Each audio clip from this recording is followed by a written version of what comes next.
technology, the thing that will eventually make television so high def I will no longer be allowed to appear on it. And I want to approach this subject carefully because discussions of any new technology tend to age very badly, as this news report from less than 5 years ago shows. The first users of Google Glasses surely will not be the last. I think it'll end up changing our lifestyles, you know, changing the way we interact with each other, and just changing the gesture. Instead of this, it will be that. Yeah, it wasn't though. It was not that, because for some reason people didn't mind doing this with their hands if the alternative was wearing a stupid robot on their face all day. The point is, it is dangerous to make predictions about where tech is going. So that said, tonight we're going to talk about cryptocurrencies. Everything you don't understand about money combined with everything you don't understand about computers. The main currency you've probably heard about is Bitcoin. It's been all over the news because last year its value exploded from around $1,000 at the beginning of the year to $9,000 by November to nearly $20,000 by December. Bitcoin became such a hot topic that paparazzi started asking celebrities about it. Watch Michael Keaton leaving a restaurant. See you guys. All right, take care. Hey, would you recommend buying Bitcoin? You know what's funny? I was just talking to my buddy about that, who knows about this. I got two different. One guy said, yeah, you probably want to. Another friend of mine said, not like it's a bad thing. They just don't know where it's going to go. I've got to say, you do not expect conversations with paparazzi to be so nuanced. Hey, Cardi B, what are your thoughts on the idea of universal basic income? Well, it could go a long way to reducing inequality, but I don't think the American people would support the tax increase necessary to fund it. You can read all about it in my book, Cardinomics, Making Money Moves for a New American Century. And this was a dramatic shift. Because just a few years ago, you'd only hear about Bitcoin from that one guy in your office who wouldn't shut up about it. Let's call him Dan. And the reason that we're calling him Dan is that Dan is the exact guy in our office who's been annoying everybody with his "you gotta get into Bitcoin" shit for years. This is why we hate Dan. It's honestly not the only reason, but it's the easiest one to bring up right now. The point is, lately, more and more normal people, or non-Dans, have been getting into cryptocurrencies, partly because they may have seen stories like this.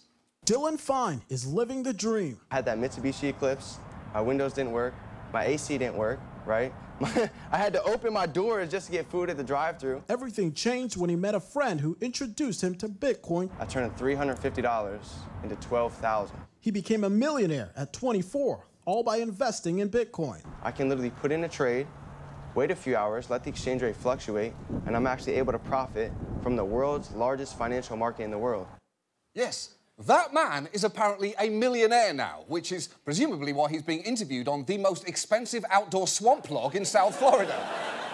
And despite the fact that Bitcoin has dropped by nearly half since the start of this year, there is still a cryptocurrency fervor going on, with people watching people like that guy get rich, or hearing about others on Reddit or Twitter and feeling driven to invest in crypto due to FOMO, or fear of missing out. Now, FOMO is a term that many of you probably already knew about, but I'm 40 years old, British and oblivious, or FIOBO.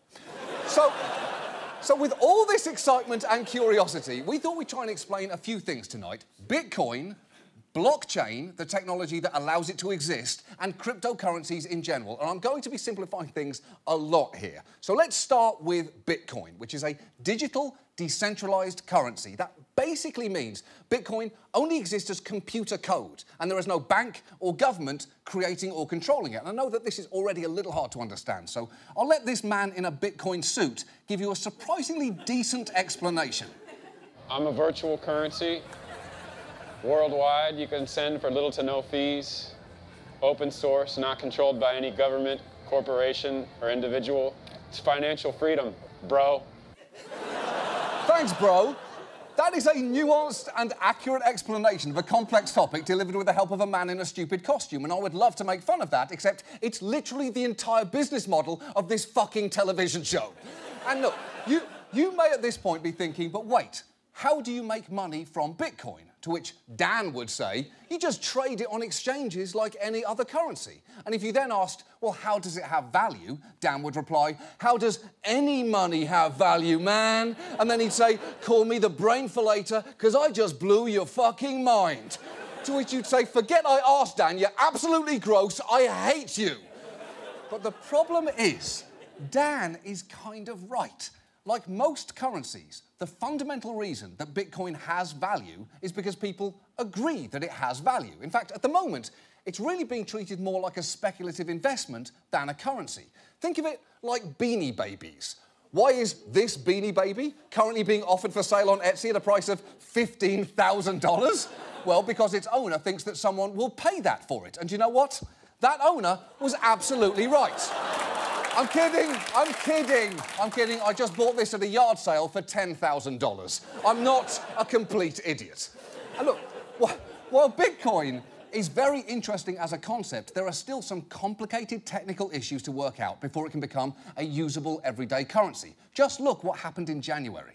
Hundreds are in Miami this week for a Bitcoin conference, but it had to stop taking Bitcoin as a payment for tickets last week, suggesting there are still some kinks to work out with the currency.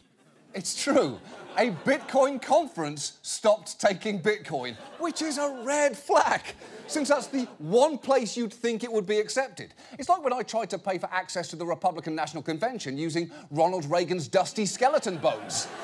Everyone there agreed they had value, there just wasn't an adequate network in place for the completion of our transaction. But whether Bitcoin catches on or not, many people believe that the really exciting thing about it is the potential of the innovative technology that it's built on, and that's something called blockchain.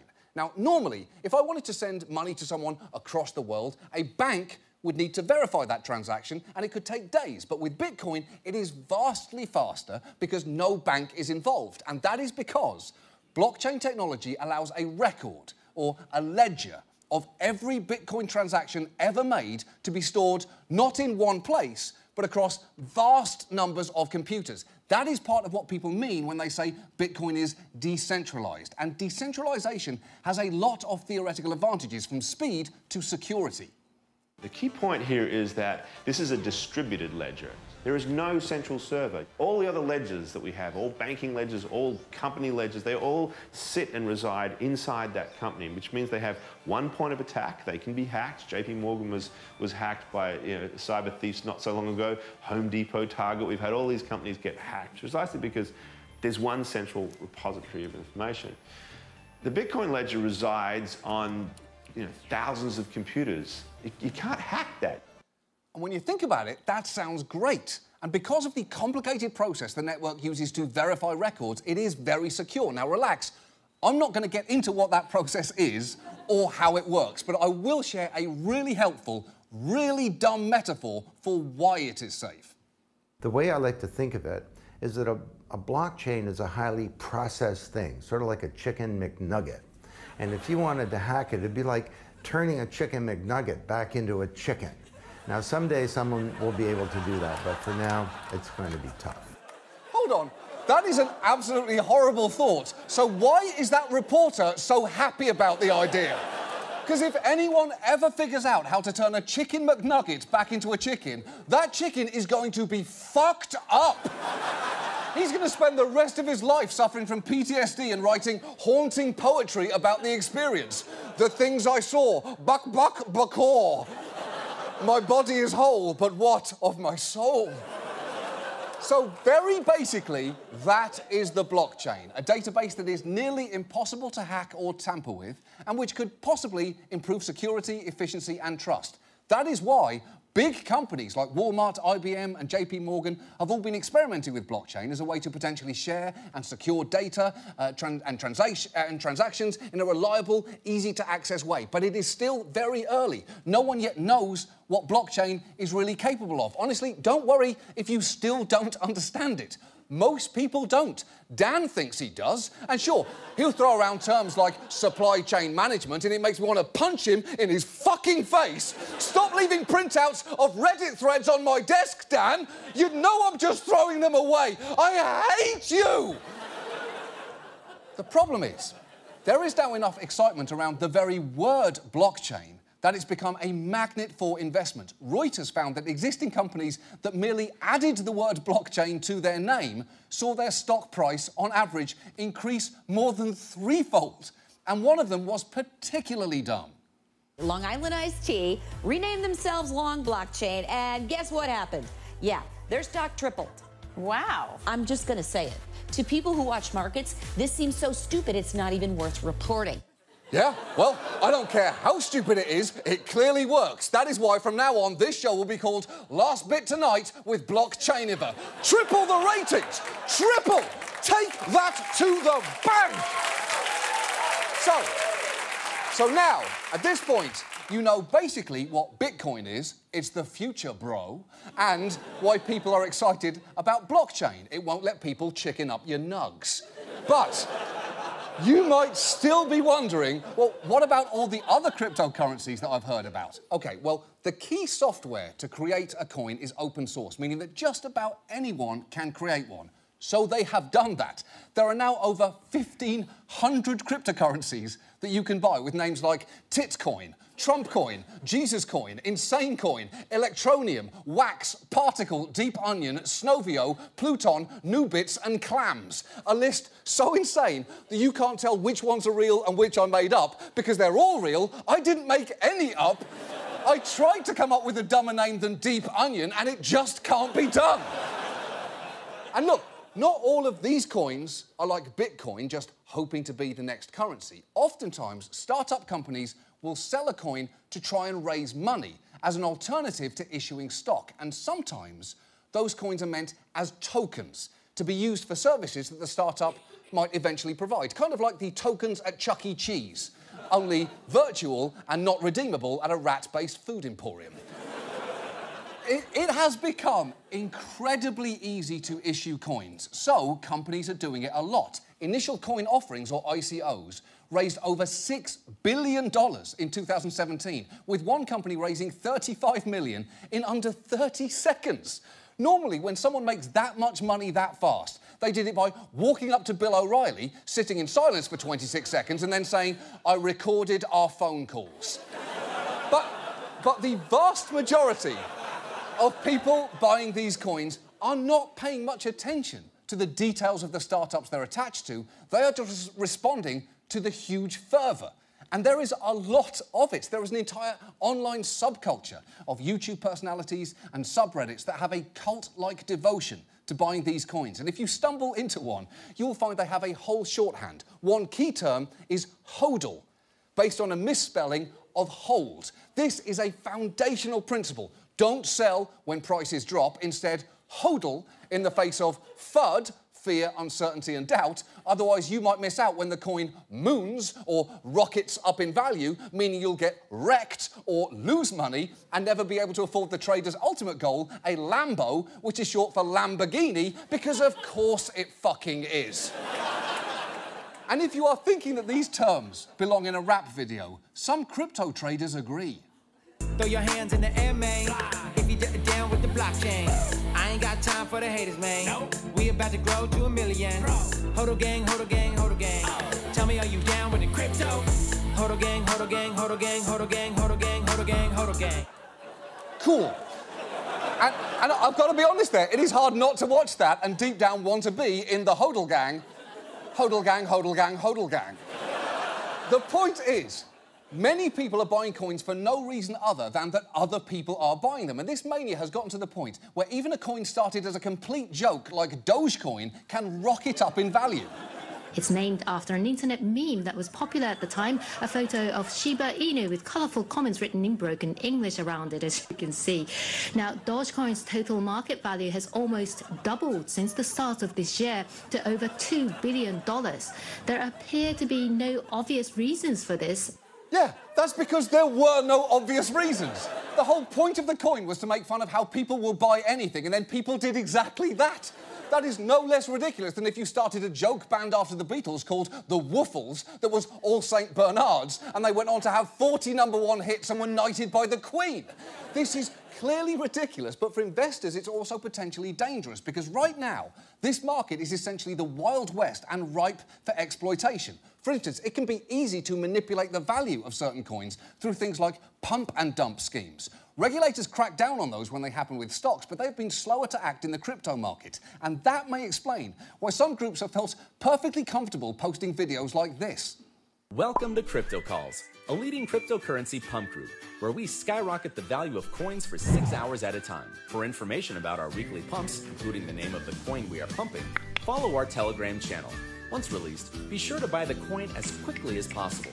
When everyone in the group has purchased the coin, we will begin advertising it to other investors on social media. During the final hour, outside investors will fill our orders as they FOMO into the coin that we have increased in value 1,000 to 2,000%. By the time that the 6 hours is up, everyone in our group will have sold for profit. Crypto calls. Together, we profit. Holy shit! It's kind of destabilising to see a brazen advertisement for something that you could have sworn was illegal. It's like watching a commercial and hearing, hey, do you not have a child? Do you want somebody else's? Then Kidnappers Corner is the group for you. Here at Kidnappers Corner, we take children that are not ours and bring them home with us. It's easy peasy, toddlers seasy. And look, pump and dumps are just the beginning here. There are dodgy companies everywhere, some of which just look like old-school frauds with some crypto sauce poured on top. Take BitConnect. At one point, it was worth around $3 billion. Now, BitConnect told investors that if they handed over money, they could get returns as high as 40% a month. And a rate of return that high may immediately seem suspicious to you, but remember, the market was soaring, and BitConnect had excited investors like this guy who spoke at one of the conferences. Hey, hey, hey. What's up, Big Connect? Let me tell you that we are really changing the world as we know it. The world is not anymore the way it used to be. No, no, no. Big Connect. Wow. Big Connect.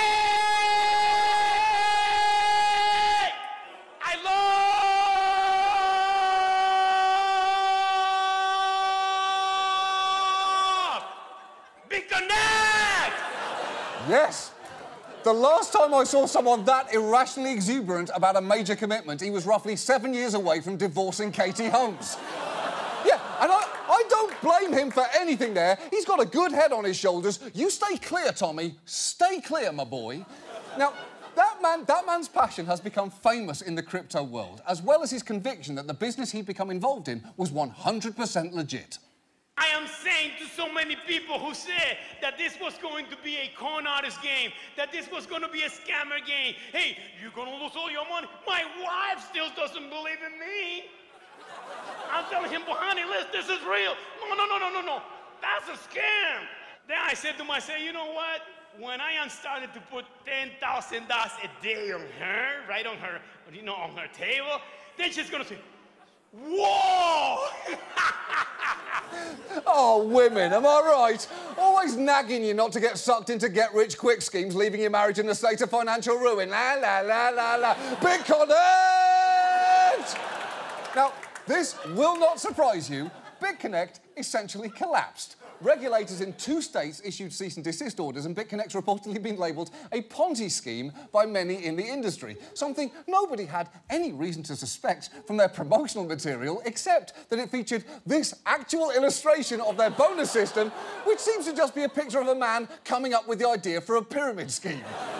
And I am not saying that every crypto coin is a scam, just as I'm not saying that every blockchain company is bullshit. What I am saying is, in a speculative mania, it can be incredibly hard to tell which companies are for real. And if you want a good example of this, just look at Block One. It's a startup whose coin offering has so far raised $1.5 billion, which will go toward developing a new type of software project called EOS. Now, just for context, it took Facebook 7 years to raise $1 billion from investors. It took Uber 5 years. EOS surpassed that in around 9 months, and that is despite the fact the Wall Street Journal described Block One as a software startup that doesn't plan to sell any software and describes what it's selling, a digital token, as having no purpose.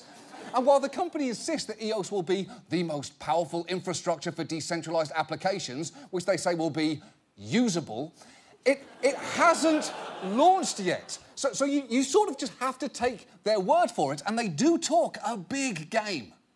Everything will be better, faster, and cheaper. Everything will be more connected. Everything will be more trustworthy. Everything will be more secure. Everything that exists is no longer going to exist in the way that it does today. Everything in this world is about to get better. Oh, please, douche. Everything that exists will no longer exist in the way that it does. How the fuck is EOS going to change this iguana? How is EOS going to both alter and improve Susan here? Susan is enough. Now that sleepy, creepy cowboy from the future is named Brock Pierce. He began his career appearing in The Mighty Ducks and in a Gushers commercial as a child who turns into a banana. Well, that banana then got involved with some very unsavoury figures. Just Google Brock Pierce scandal is all I'm saying there. And then he teamed up with EOS to help promote their Not Yet a product. He actually gave a speech at a tech conference last fall. And I want you to remember, as you listen to every word he's about to say, the company he's describing has raised $1.5 billion. This is a chestahedron that I'm wearing, which is the logo of EOS. The chestahedron is the sacred geometrical shape of the heart. And if you're going to bring a technology to the world that has the potential to change everything, it's good when you do it with intention, and that seems like a good place to begin. This was my wedding at Burning Man last year. It was an entirely unicorn wedding. All the groomsmen were the color of the rainbow plus pink. All the bridesmaids, the color of the rainbow plus pink, and my best man was a woman dressed in black, cracking a whip. OK, stop, Brock, stop, because I was already out at chestahedron, and I simply refuse to believe that a man who has the time to organise a unicorn wedding at Burning Man should be trusted around $1.5 billion. If someone turned up to mow your lawn and gave you that exact speech, you would tell them, no way, I don't trust you with my lawn. You're just going to organise a warlock quinceañera on it. Look, here is the thing. At the start of this piece, I said that I didn't want to make predictions, and who knows? Maybe EOS is going to be the next Google. I don't think it is, and I certainly don't think it can be worth over $1 billion at this point, but I could be wrong. I'm absolutely not, but I could be. The point is, if you choose to invest in the cryptocurrency space, just know that you're not investing, you're gambling, which is fine, but you should know that that is what you're doing, and prices do go down. Bitcoin could eventually be worthless, or it could be worth billions and adopted as a new global currency, although if that does happen, I, for one, will not experience it because I'll be in an underground bunker trying to avoid Dan's smug little face for the rest of time. I hate your belt more than anything else in that photo. The important thing to remember here is that this is a brand new, very complicated space and literally nobody knows how it's going to develop. So you need to be careful. And I know that sounds boring. Caution is a tough sell when you're up against BitConnect and HODL Gang, which is why I have invited a special guest to help make that message a little more exciting. Hey, hey, hey! Oh. Hey!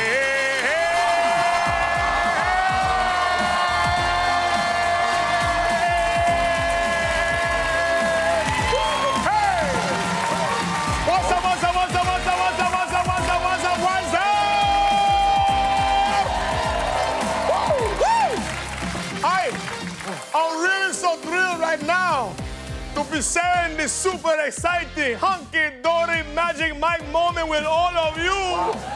Because tonight we're going to be talking about responsibility! Oh, responsibility! OK, you've got to tell me more about this responsibility. Does this mean I shouldn't just throw everything I own into cryptocurrencies? That's right, Yon. That's right. I shouldn't do it? No. That's a no. That's a no. Okay. No. That's a hard no. Okay. Hard no. The crypto market is extremely volatile and insufficiently regulated. They pump, they dump. They pump and dump and pump and dump and pump and dump and pump and dump. Pumping it and dumping it and they're dumping it and they're pumping it. It's true. They pump and dump and they pump and they dump and they dump and they pump. All the time. And they dump. Yes, that's right. They dump. Yep. Listen up, bitches and gentle coins. Investing in crypto could be like getting in on Google on the ground floor.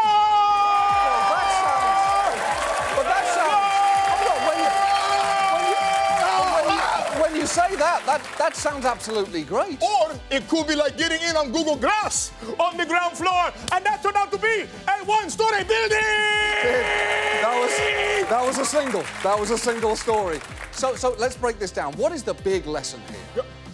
Never invest any more than you are willing to lose. And if you do, don't just blindly hodl, okay? Instead, you have to be extremely grateful. Okay? Okay. Have to be grateful. Okay, you gotta be grateful. Hashtag grateful game. Oh, okay. Hashtag, yeah. Grateful gang, Grateful gang. Grateful gang. Grateful gang. I love it. Grateful